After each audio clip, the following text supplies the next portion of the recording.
the geopolitics of Central Asia, and how the dynamics of Russia and China is playing and trying to dominate the region.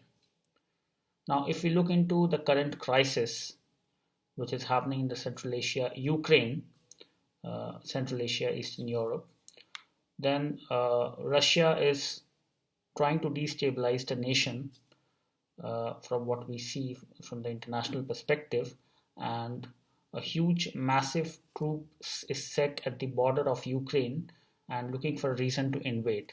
They have allied with the neighboring country Belarus as well in order to destabilize the Ukraine government and invade and annex. Now, we have seen this before as well in 2014, part of Ukraine, which is the southern island of Crimea, which was annexed by Russia, and it invited a huge economic sanction and political condemnation from the West, but it seems lesser and lesser a bother for Russia and Vladimir Putin.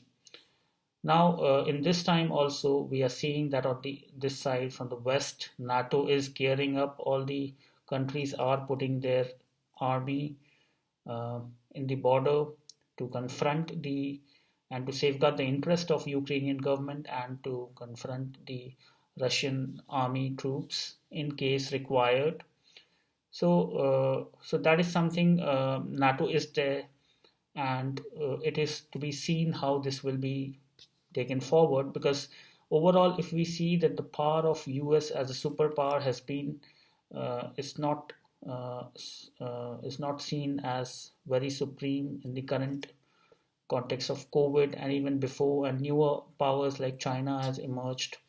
So in this context, there are views that Russia is trying to regain its control over the Central Asia and Eastern Europe region. We have seen the Arab Spring and the entire Central Asia region, how in Syria and Iran and other places, Turkey, Russia has much more deeper influence.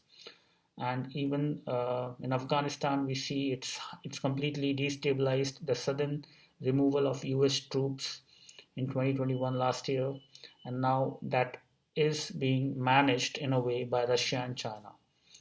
So somewhere we see the West is pulling themselves back, and there's a reorder in the geopolitics of Central Asia and Eastern Europe, and even China is trying to expand. And with these visions, they also are looking to expand in the South China Sea and capture Taiwan, and even beyond multiple islands what we have in the South China Sea and neighboring region.